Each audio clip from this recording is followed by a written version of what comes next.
Bonjour à tous, c'est Deva et aujourd'hui on va faire une vidéo sur un symbole, c'est le symbole de la main. Voilà. Parce qu'il y a beaucoup de polémiques autour, on en parle beaucoup, on ne sait pas si c'est un bon symbole, un mauvais symbole, donc je vais tout vous expliquer dans cette vidéo. Voilà.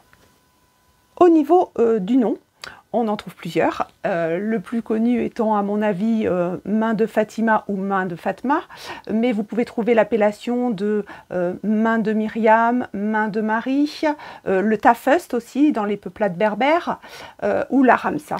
C'est un symbole très très ancien, puisqu'on retrouve ses traces à la période phénicienne, c'est-à-dire vers, grosso modo, moins 1000 avant Jésus-Christ.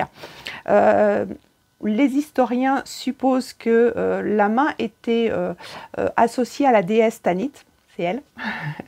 Donc c'est la déesse de la fertilité, de la croissance, c'est un petit peu l'équivalent de Gaïa ou Pachamama. Les Phéniciens se sont peu à peu convertis au judaïsme, mais comme tout choc de culture, il y a toujours un petit peu de l'ancienne coutume qui reste, et donc le symbole de la main est resté en tant qu'amulette de protection.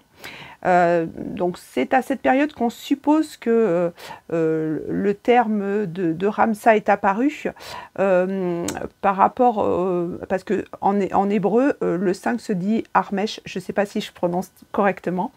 En tout cas, il représente les 5 livres de la Torah, les 5 sens pour adorer Dieu et la fertilité. Du coup, ce n'est plus à Tanit que la main a été associée, mais à Myriam, la sœur de Moïse, tout simplement parce que dans la Torah, c'est celle qui est pure, qui porte pas la malédiction d'Ève exactement. À l'arrivée du christianisme, elle a finalement porté le nom de main de Marie, mais comme il n'y a pas eu vraiment de corrélation avec le 5 ou la main, le symbolisme de la main n'a pas été tellement usité, on va dire. Par contre, à l'arrivée de l'islam, la main est reprise et associée à Fatima Zora, nommée la reine du paradis, fille du prophète Mahomet, et associée aux 5 piliers de l'islam.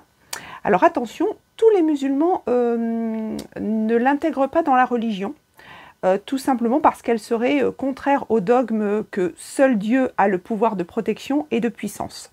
Donc après, chacun ses croyances, hein, bien sûr. Hein. On retrouve également la main en Asie. Elle représente l'interaction des chakras, ou alors la main de Bouddha, plus les 5 éléments. Et dernière chose, si vous vous promenez en Amérique latine, vous verrez beaucoup de heurtoirs de maison avec le symbole de la main.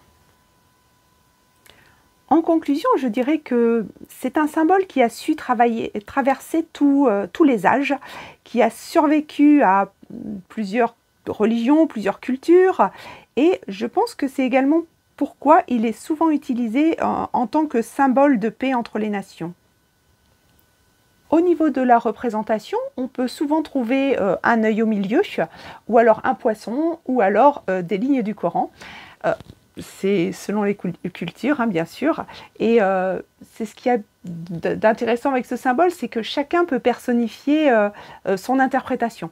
Alors, est-ce que c'est pour repousser le mauvais œil? Est-ce que c'est une protection divine? Ou un symbole de fertilité? Dites-moi en commentaire ce que vous en pensez. Et je vous dis à la semaine prochaine!